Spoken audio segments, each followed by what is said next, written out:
I'm an old soul. I spent so much time in my younger years surrounded by uncles, aunts, and grandparents.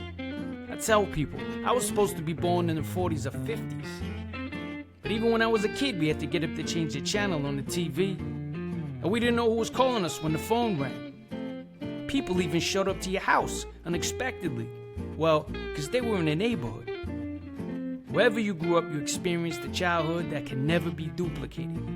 Good times, bad times, we struggled, we laughed, we ate, and we cried. I want to go back and hear your story. They say you can't live in the past, but we can hang out there for a while.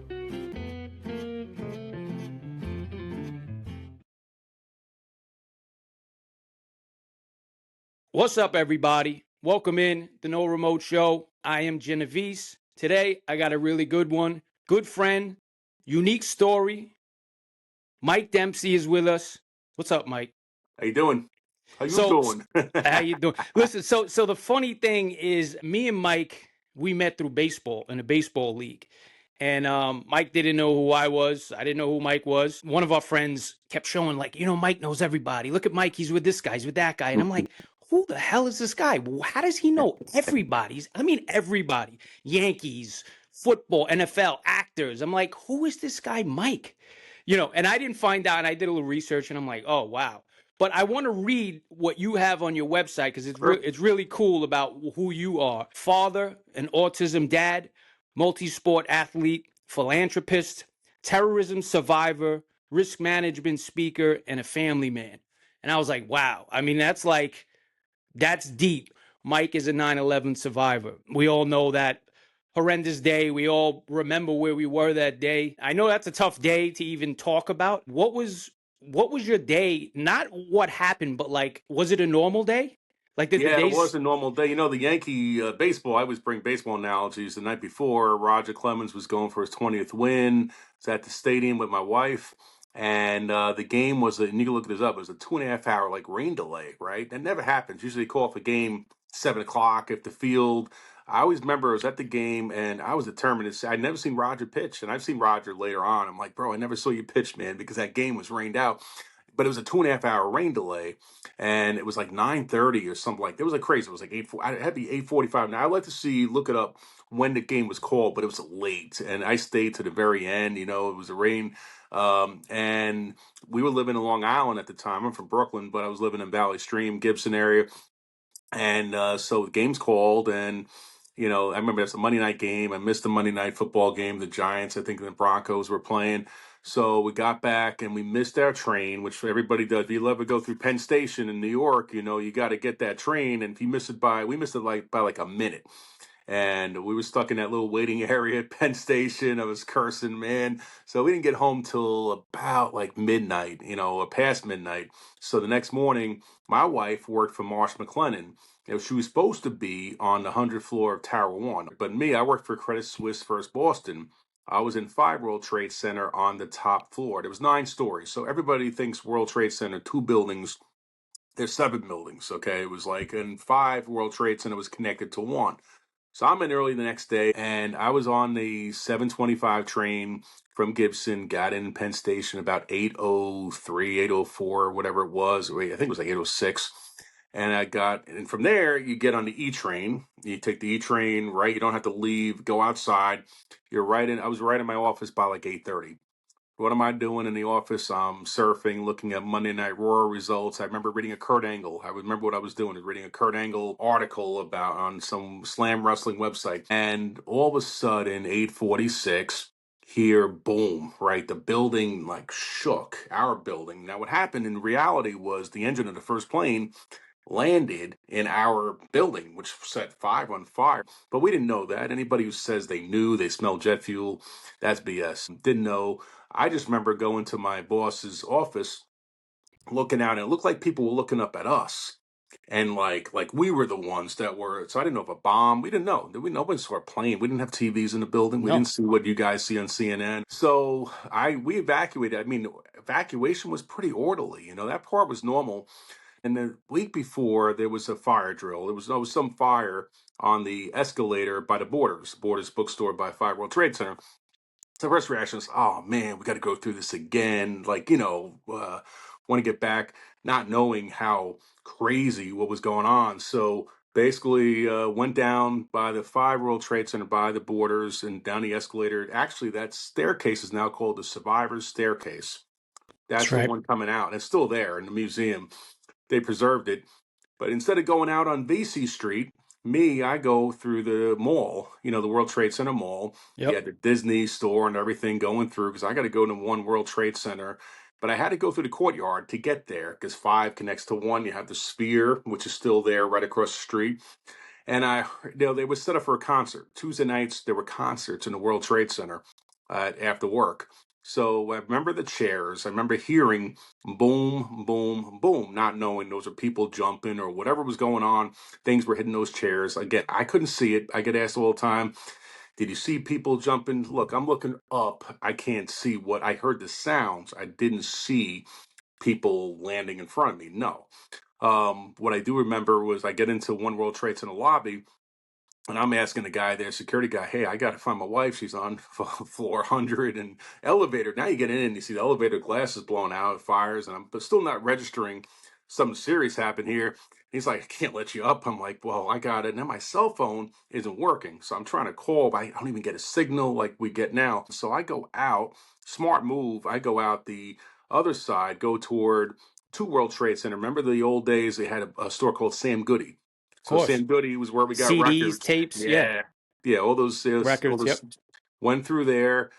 And I came out on Two World Trade Center side, which was actually smart because, hey, if they hadn't had the second plane, I was safe. I was away from everything that was going on with the glass was blown out. So that's where I came out by that. As I came out 9:03 a.m., I got right outside. You never be in a dream and you're like frozen and you can't move. Well, I see this plane going over what was 130 Liberty Street. It was the old Bankers Trust building, Deutsche Bank building. We called it Bankers Trust building, 130 Liberty. And that second plane, I tell you, came in low. So I don't know the angle you see on TV when you're on the street side and you're looking up. That thing came in crazy low. Like literally, I could see into the like that kind of Yeah. and by the time it hit the building above me, it's right above my head. I didn't have time to move. I got pushed down face forward, and I don't remember anything till I woke up in City Hall Park. The coworker named Jerry Werner found me laying on the bench. Now I had, as you know, fractured skull, internal bleeding, but I don't remember anything. So how if I was knocked out for 30 minutes, don't know anything. No memory Wow. recall for like 30 something minutes from 9:03 to 9. I think he checked me into Beekman NYU Hospital. It was like 9:39 a.m. on the, I still have all the stuff, like everything from that day. You save in scrapbooks. I have it all. And yeah, so 30 plus minutes, don't know any recollection of it.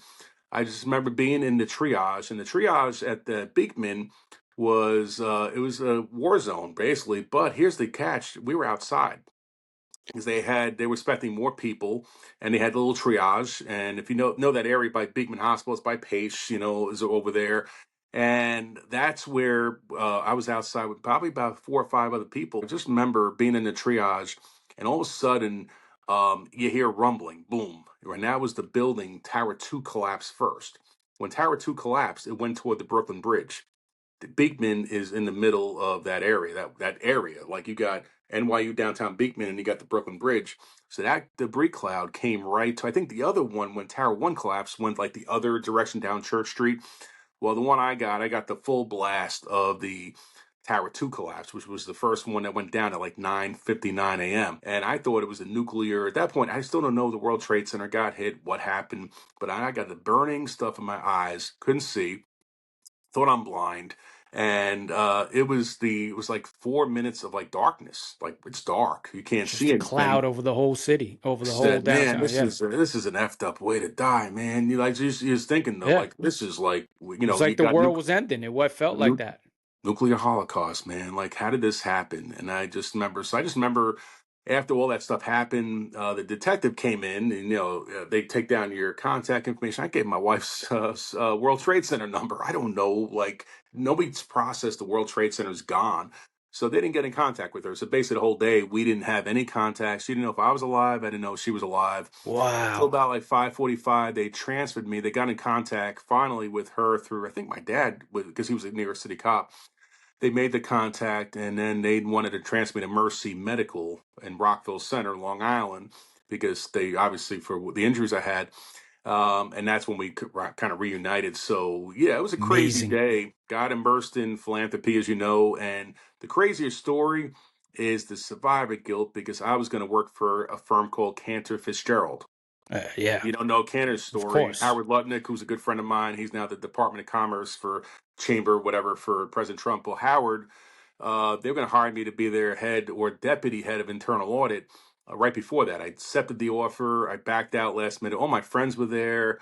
I still, to this day, don't know how I didn't accept that offer. It was a miracle. I could do a whole nother podcast Just just on what it that was topic. just it wasn't meant, Crazy. you know, it was meant Wasn't to meant to be. be. Yeah, that's the only But way then it you could. fast forward 16 years later, I'm in Vegas, I went from Cal Ripken's golf outing. I'm going out to Vegas. My best friend growing up is a guy named Brett Raymer, who's on a show called Tanked on Animal Planet.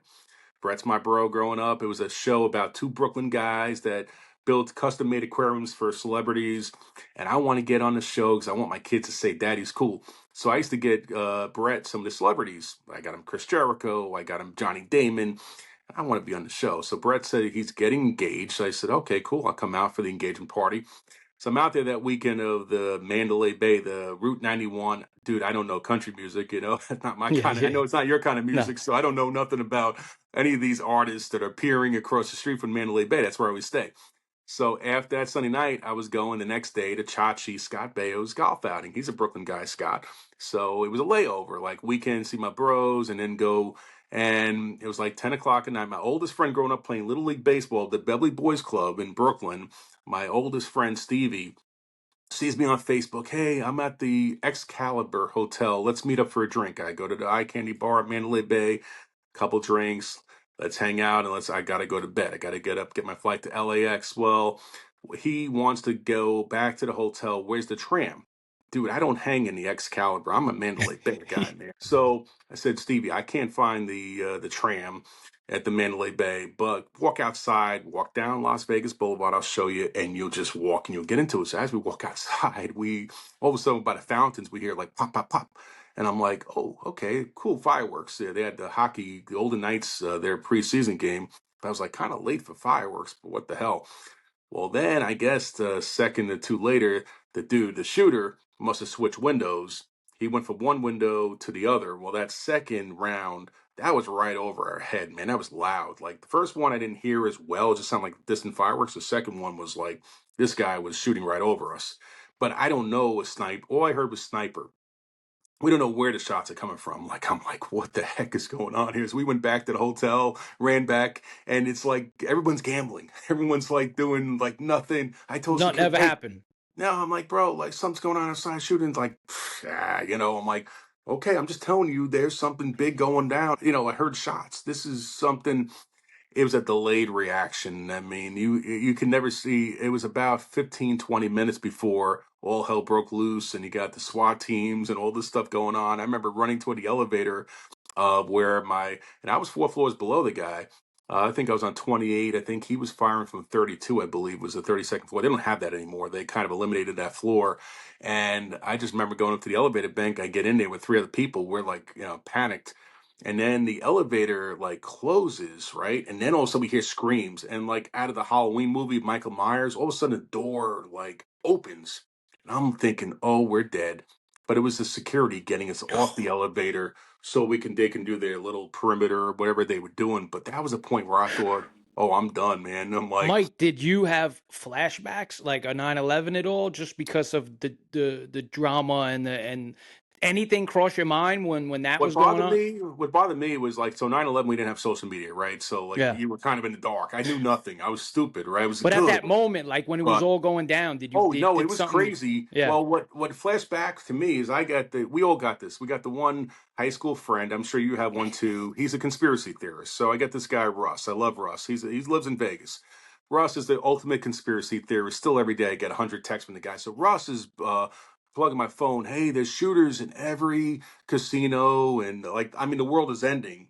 And if I didn't see that, I might have reacted differently. But I'm looking at my phone thinking, where am I going to go? I can't go outside. There's Yeah. shooters outside.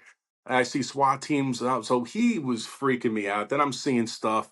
So that's what made it worse, was more like I'm looking at my phone, and I didn't have that privilege or whatever in 2001. So that's what made it a little more like, holy, this is something Yeah. is You going knew down. what was going on, whereas 9/11, you just had no idea about what, But I'm you know, on it, overdrive, and I'm thinking, like anybody, when you're in the middle of it, you don't think. I'm of like, I course, gotta, I no. gotta, I gotta It's really make. instinct takes over at that point because just I'm trying to stay alive. What am I Well, the going to do? next morning, they don't want to let us out of the hotel in Mandalay. Like, they're not letting anybody out, right? They're looking for a second Wow. shooter. They're looking for, but me, I got to make that golf outing like that Scott Baio, because man, I got to hang out with the celebrities Of and course. Todd So Bridges, all So, these so guys. how long did it take you, going back to 9/11, how long Yeah. did it take you to get back? Like, what clicked in your mind where you like, I want to be an advocate, I want to be a supporter, I want to help the families? Like, what triggered Just that? Did it, survivor guilt. What happened was I was in a deep depression for about 3 weeks in my basement watching. I mean, I thought my life. I just turned 30 years old. I thought, man, this was like meant. I would. So your whole life just flashed in front of you, and you're thinking. So, and I was going through. I had my wife miscarried. Everything. I had the worst funk I was in. And then it was around October where this guy named Anthony Gardner, I'm still very close with Anthony Gardner, had this group called the WTC United Family Group. He had reached out to me, knew my story. I was at Cantor Fitzgerald. I was going back to, they had a pier. I forget what pier it was. They had like an information forum for people that were displaced or whatever. And I was down there. I met some folks from Oklahoma City from the bombing from 1995. And they were there to provide support. And I just got involved, and I asked them about, what did you guys go through? We bonded. And then Anthony, who's starting this group, said we should do a program where we bring 9/11 folks down to Oklahoma, understand what they went through, their memorial, and we'll bring them up to New York. And that's how the whole thing started. I immersed myself in just developing a program of peer support, just like me talking to somebody, an Okie, an Oklahoma guy, listen to a Brooklyn guy who talks too fast. And we became like the best buddies, all these Oklahoma City bombing families. And it was such a tragedy because I hated people that said, hey, get over it, man. Like, there ain't no getting over that. You gotta like put it in its proper. I just lost a dog a month and a half ago that I can't get over that lost. I gotta put it in its proper compartment and move on with my life. But I'll never forget her. I'll never have that loss is always gonna be with me. So you don't forget. I get triggers every day. I mean, I still not as much as I used to, but you learn how to. But for me, I was in overdrive, just helping, getting involved in all the memorial efforts. I became an advocate for the families, for the survivors, and that's how I kind of was driven. About 4 years later, while I'm down here in North Carolina, was I burnt out. So all the family memorial issues we had, we fought with everybody. I learned a lot about politics in that 4 years. It took a lot out of me. So when I had the opportunity with Credit Suisse to relocate to Raleigh, I jumped on it because I wanted to be involved, but I couldn't no longer stay in New York. New family. Had my daughter was two. My youngest one was just born.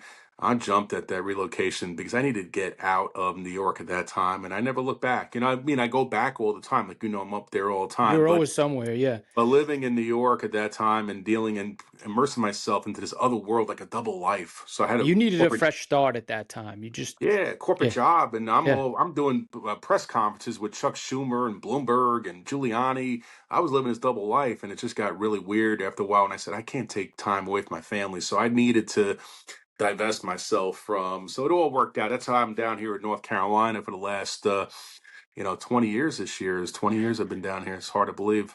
So let's go back to young Mike. Like, Yeah. you're 9, 10, 11 years old, 12 years old. What was Mike doing? I mean, you grew up in Brooklyn. What did you want to be at that age? What were you getting Baseball, into? Yankees, man. Baseball? That I was it. was a Yankee die. You know that I was a Yep. Yankee diehard. Ron Guidry was my guy. I was, I won number 49 all those years, and he coached me later on when I did those Yankee camps. That's what I want to be, was baseball. Football was funny because football I got into in high school. It took me further, but my first love was always baseball, and I could have gone further. But what happened was, when in high school you can only play one sport. and we were not allowed to play both sports. So I had to choose, and I chose football. It was cool. We had the cool jackets. The baseball jackets weren't that cool. So I Yeah, did football had football. those cool varsity, the Yeah, leather and yeah. and it took me to a better college football. I ended up going to Boston University. Got hurt. This is the injury struggles you have. Like a lot of guys go through that. I had to transfer home. I went to Albany, a Division III school, but I got a chance to play. And in that school in Albany, I got to. I mean, I played. I didn't want to sit on the bench or ride the bench. I was a guy who wanted to play every down of every game, and it worked out. And I never had any aspirations to go professional. D3 doesn't happen like that. What happened was the Albany Firebirds, arena football franchise, they were practicing that summer. So when you transfer credits from school, three schools, I went from Boston University to Baruch one semester, then to Albany. You lose credits. I guess all the credits don't transfer. To see schools, they want to make it hard on you. So I lost. So I'm up there summer, basically between May and June. Instead of everybody graduating on time, I still got to take more credits. I'm up in Albany, and the Albany Firebirds, the arena football team, they're practicing at our field. So I'm there, and I'm like, they came down to tell the coach, Bob Ford, hey, we have two guys that went down, injury, forget what positions, but there was a spot open. And I was just an available body, man. So I didn't know what I was doing at the college. I was trying boxing. I didn't know what I wanted to be when I graduated. And all of a sudden, within 24 hours, I'm a professional football player. It happened so quickly. Opportunity. What? You could call me a hustler or you could call me an opportunist. I prefer opportunists because I make best of my opportunities. And it didn't take me long to say, okay, well, now, again, arena football was a different game than college or even NFL, right? Different rules. And oh, that first week was like, just learning everything, playing indoors and playing on Shorter turf. field. And I was to play on indoor turf, which Yeah. I hadn't played on turf before. We had turf at the old Midwood Field. But in college it was all grass. So 3 weeks into the arena football season, and of course 1993, and what happens? Pop goes the weasel on my knee. It was a non-contact injury, cut, nothing that I hadn't done. My cleat got stuck, turned, and I heard two pops, not just one. You hear two pops, you're like, oh. And I remember trying to get up and I went down. That was when I knew this isn't something that's. So it was, obviously ACL meniscus, completely reconstructive surgery. They did a cadaver graft, which was a mistake. Is it get you back quicker to heal, but the recovery, the stability of it wasn't there. So now 1994 rolls around. I'm bouncing around. I'm still gimping around. I want to get back, and I'd given up on anything professional football related. And then family friend Lee Steinberg was able to make a phone call to the Buccaneers, who were a pretty lousy team the year before, and I got an opportunity. And I told you a story before we got on, that first year in '95, I was on what was called the physically unable to perform list, kind of reserve practice squad.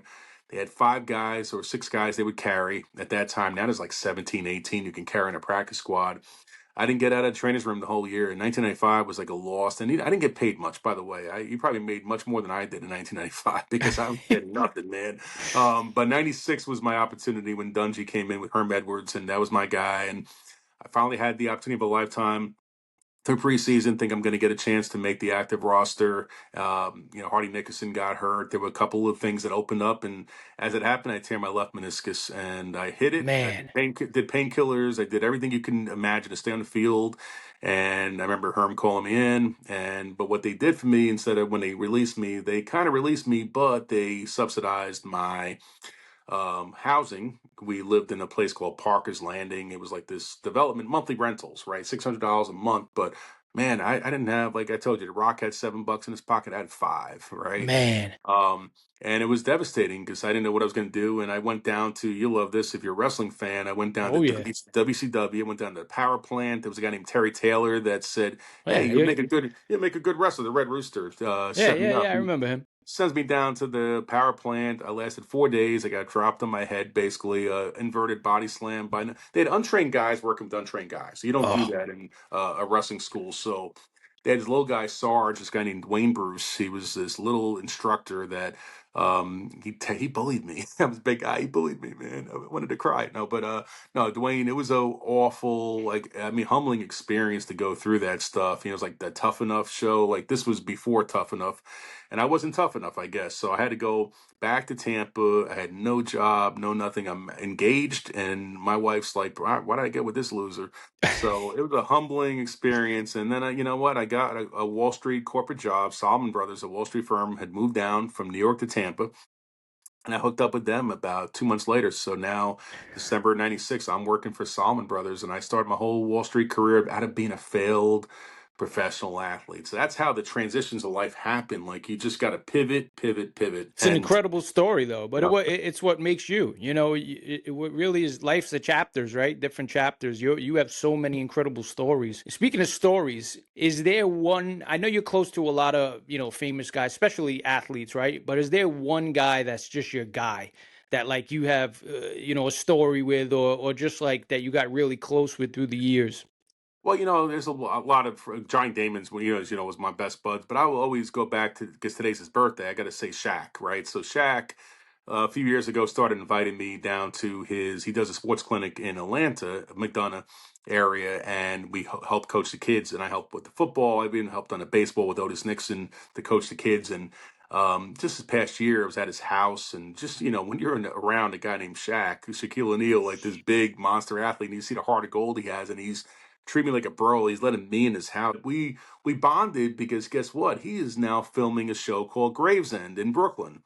So William DeMeo is my buddy. He's my William, boy too. He's a good guy. I know yeah, Will for a long time. Will. Yeah, So I was great at. If you guy. look at the video I posted today, you'll look it on my Facebook. I was at Shaq's house. They said, "Wait, you're in the show." William promised me that I was supposed to be in the show, so we had this little thing going. I said, "William, Shaq says I got to be on season 3, man. You got to make this happen." So we had this whole thing going on. We FaceTimed, and it was just one of those surreal moments where you say, "Man, how did this happen?" I'm like hanging out in Shaquille O'Neal's house. I'm talking. I mean, it's just one of those. But that's how life is, man. You just have to live for the moment. I try to live my best life, and the charity work I've done. I'm proud that I'm in a financial position now that I could afford. I don't need I'm not doing it for money. I'm doing it to help others, giving Yep. back. And that's why the NFL alumni chapter role that I do for here in the Carolinas, people ask me, I said, I don't get paid. I make nothing because I don't want to make anything. I'm here to get back to the charities that we support and get back to the brotherhood because they took care of me when I was a guy that was a discard from the league at the time. It wasn't a flattering feeling when you're let go from a team. And you know what? This past year, I was back in the Buccaneers practice facility doing a pediatric cancer event. It's called Cut or Cure.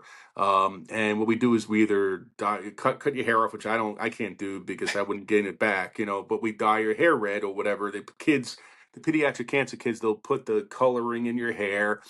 But here I am now back in the Buccaneers facility, like almost how many years later, like almost like 30 years later with Mike Alstott, Rondé Barber, all my guys that I looked up to. They were active roster legends and guys that I either practiced with, but now I'm one of them. Full circle, like a full circle moment where I felt accepted back in the athlete community because I didn't feel like that. I felt like, who am I? Am I a corporate guy or am I a athlete? So I kind of came full circle from being that failed athlete. Now I'm back doing all these athlete related stuff. So I can't feel like my whole life went full circle. Sometimes life brings closure to certain things, even Well, look at if the Yankees. We talked about the Yankees story. So I worked for the Yankees. I was doing volunteer work for Hank Steinbrenner. So I got to play in the camp for free, basically. So I'm coached by Guidry, but one of the guys I became really friends with, this guy didn't do the camp named Brian Doyle. Brian Doyle was that second baseman like you. You were a second baseman. Brian was yep, that second baseman that filled in for Willie Randolph when he was injured, that's had the right. most incredible World Series in my heart. He should have been the MVP. I love Bucky, but look, Brian Doyle was the guy that was the MVP of that World Series. So Brian had came down with Parkinson's back in 2014, 2015. So the whole idea was to do an Old Timers Day game. And the Old Timers Day game was going to be to honor Brian. So now the guys played a game up in New York at Yankee Stadium. We go down to Scranton and they're going to play another game, a second game on a Sunday in Scranton. I figured I'm just there as a VIP, hang out with Brian on the field, take some pictures, selfies. Well, when I got there, I get a jersey. I'm like at number 24. I don't look like Ricky Henderson unless I don't know, but or Tino. I could have been Tino, but I Could have been wasn't Tino. Tino. But I'm getting Kevin Moss. Kevin Moss was number Kevin 24, so it Moss. could have been Kevin Moss. But I get the jersey, and all of a sudden I go in the locker area, and you got Reggie Jackson next to me. Now Yankee camp, you don't get Reggie's next to you. You get like the legends, but not the real Yeah. Whitey Ford. All the real Don Larson's next to me lockering. This was like, I don't belong here. What am I doing here? And now I'm on the field and all the fans and I'm signing autographs, man. Joe, I don't care. I'm just signing. They don't know who I am. I'm Yeah, who taking advantage of cares? this. My Yeah. family's there. My kids are up down. My kids are on their phones. They're not really caring what I'm doing, but I'm living this moment. But I didn't think I'd get in the game. So I remember it was like the first, second inning. I'm kind of I pinch ran for Mickey Rivers, which was cool. I pinch ran for Mickey Wow. quick. I scored. I was like, I'm done for the day. I got my uniform dirty. I slid into home plate as a joke just to get the third inning. Stick Michael. He was about 75 years old, Gene, at that time. And I guess Jeff Nelson had come into the game. I'm not even watching the game, man. I'm just taking in the moment. I'm Yeah, you're hanging out with soaking it in.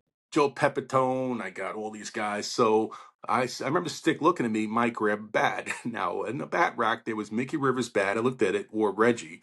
Now, Mickey Rivers' bat was too thin. I couldn't use it. So I grabbed Reggie. I got a dirty look from Reggie Jackson. From Mr. October, gave me the stare of a lifetime. But I took his bat, but I didn't have a helmet on. You got to look at that video. I don't have a helmet. Pretty stupid. I look up the plate and I'm looking at Jeff Nelson now. Nelson, who's 6'8", looks like And he 7 feet on the throws mound. like, he's throwing like wiffle ball Sidearm. pitches. Yeah. Yeah, and how he explained to me after the game was like he can't throw soft and get it over the plate. So he has to throw 75, 80 in order to hit the plate. I get that now. It wasn't getting it then while he's throwing. For me and you, it was pretty fast. Yeah, it's Maybe not for fast. Yeah. major leaguer, but let me tell you, when the ball's coming in the first two, I fouled it off. I made contact, but Jeff in the fantasy camp, he would strike me out every time. When he's throwing 85, 90, backdoor slider, can't Oh, touch it. done. But I got it to a 2-2 count, and I remember he threw one low in the zone. Homer Bush, who was one of my trainers, used to say, Mike, that low pitch is the one. He threw one. I hit it, bro. I thought it was gone. It was like one of those when you hit it, you think you got all of it. Oh, Now, yeah. when the center field, you sort of hit. It was a nice looking, Yeah. but for me, that was like a home run, man. That was like the dream of a lifetime. I got hit off Jeff Nelson. He was mad. He still tells me that he was drunk and hungover. I said, listen, boom. I said, David Wells threw a perfect game and he was Yeah. No hungover hanging out with excuses, Jimmy Jeff. Fallon.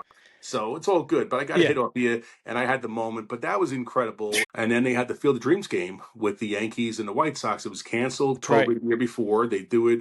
So my dad and I wanted to have my dad there. So I bring my dad up there. Dude, we had no ticket to the game. We don't care about the game. It's all about the catch, right? With Kevin Costner and his Oh, dad. man. That's the So cool. moment. That's Yep. what I want to do. I didn't care about playing or watching the Yankee game. I want to have that catch of dad at the field, my last baseball moment, which we ended up doing. But how we got there the day before the game, we get there and we can't. It's 100 degrees in Iowa, and it's middle of. And my dad's a Vietnam vet. We were out of water. I was using every Yankee name to drop to try to get in free to get in. It wasn't working. The Dempsey hustle was not working that day. It wasn't And working. we were ready to leave, and I see it it was like a vision, like in the movie, right? Kevin Costner sees the dad named Dwyer Brown's the actor that plays him in the That's right. movie, Kinsella, John Kinsella. All of a sudden, I met this guy once in Cooperstown, like 10 years earlier, and he don't know me. He meets 100 people. He Yeah. doesn't know Mike Dempsey, but I said, hey, Dwyer, Mike Dempsey, Stephen Costello's friend. Costello was one of his agents got him booking gigs, and he played along. When we gave a hug, the bro hug. Hey man, I'm here with my dad, and we're trying to get in. We're supposed to get in. We're on the media list, and they don't have it. I mean, he goes, "Come with me." Oh, So I'm like, "Don't ask me a second time." And my dad was like left behind. My dad's. You think I talk? My dad is worse than me. He'll talk to anybody. He's talking to like three other people. I'm like, Dad, we're getting in the yeah. thing. Let's Follow go. me. Let's go in. We get in. We have the catch. And now Oh, we're in the thing for 2 hours. And now the best part is coming out of the thing. It's time to leave. We were already wore our welcome. I see these guys and having a little pickup game. Field of Dreams, and you go to Iowa, it's like pickup games out there. Well, the construction guys were having a little game, and I go out there. I got my glove, my little thing. So I go out to right field, and now I'm actually having the catch, whatever. But now I see this guy Rocco from Philly. You can't make this up. I got the Rocky shirt on. Rocco from Philly is the head guy. I said that's the construction engineer, whatever they call themselves, that put up the stuff at the field. I said, can I take a round, a batting practice? I'll I get in there, and I have it all on video, which is the great part of, if you don't have it on video, it didn't happen. I tell Didn't you, that's happen. why videos are great. And it was a 7 pitch, and I hit one right into the cornfields, and I got it Come on the on. video. I got it on the video, man. What? But my dad, funny enough, he's talking to some other He didn't see girl. it? My dad missed it. He missed it, Oh, but I got it on a video, which yeah. is enough. But I got that, and that was a That's unbelievable. but that was my last. So I was 49 years, which it makes it more incredible. 49 years and 364 days. My next day was my 50th birthday, who I spent with Brett Raymer, the guy from Tanked in Chicago. But like, What? how incredible, my last day at 49. And I tell Gator the story all the time, Ron Gary. I said, I got that home run in the last pitch was, so you can't beat that. So Can't. now when I get invited to these celebrity softball games, I said, I'll go and dress, but I'm not taking a swing. Like No, I'll how could you end it better than that? I mean, it's end it just better it's than like a that. So dream ending. that was the one. What? That's why it's on my website, because you can't put it into No, that's people call BS. I'm like, no, watch the video, and your life is a movie. It really there's no is. AI stuff. I wish I knew No, AI. There's no AI you can your do. life, the way your life, the ups and downs, and it goes from so high to so low, and so many different amazing things. It really is a movie. They should do a documentary or a movie on you, man. I'm telling I you, don't know who play me. We'll have to see. we'll find somebody. Maybe you can Oh, play me. I don't know. You got a we'll little, find someone. but no. But I mean, you always want to end things on, the boxing thing. I can take that for a whole nother. I know we're kind of over time here, but I ended up doing a boxing. I want to be Dempsey, right? Jack Dempsey. I got in the ring. I was going to fight Jerry Cooney in a That's charity right. boxing match. I remember Remember when you were that? training Yeah, heavy for that. hard, Yeah, man. And yeah, he canceled, right? He tore his rotator cuff. Old guys get old. yep, And I kept going, man, during the pandemic. Remember, I never stopped training. So I was yep. in there boxing, and I found an opponent finally. And I did it in 2022. I found a 3-time cruiserweight champion who beat the piss out of me. But let me tell you, I didn't go down.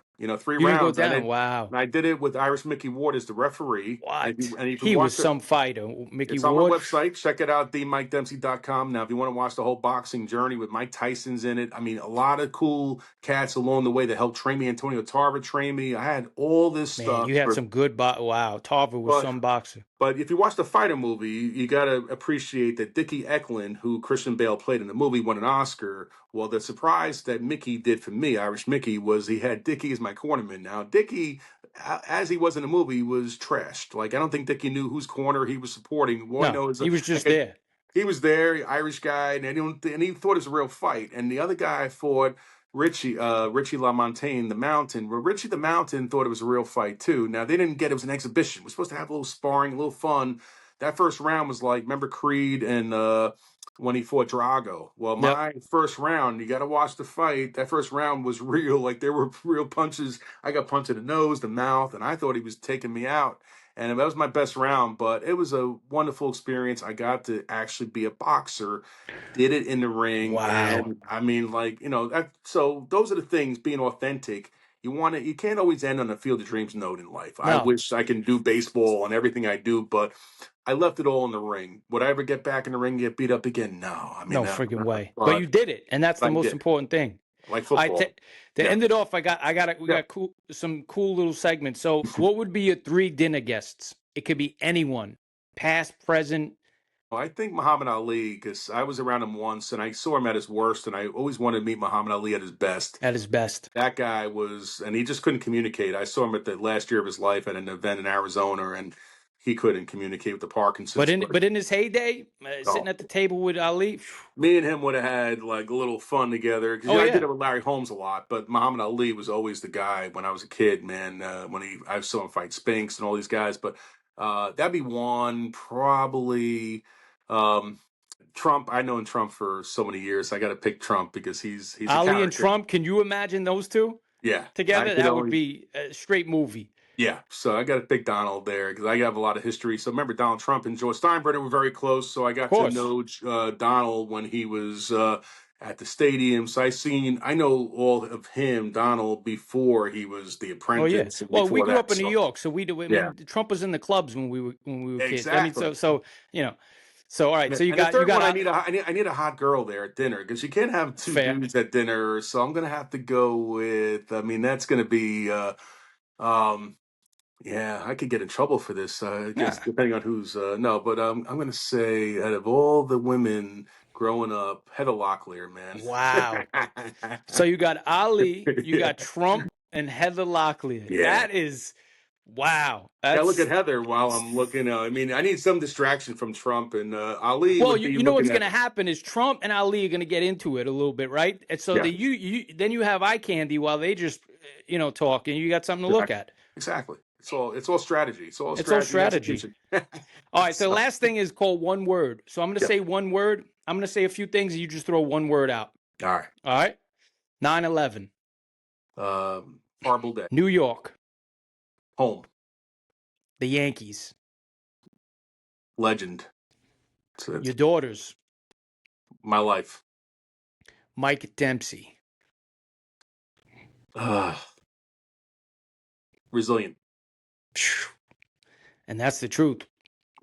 That is the truth. I mean, your life, man. I was, like I said, when we first met, I had no idea. But as I learned your life and I follow you on social media, which is always cool, and see who you know and what you do and what you've been through and where you are now, it's just an amazing story, man. On I'm my really happy website, to I think talk. it says on my website, I don't remember exactly how it says, but it says about stories. Like these are stories. We all have stories. You have stories. I got stories.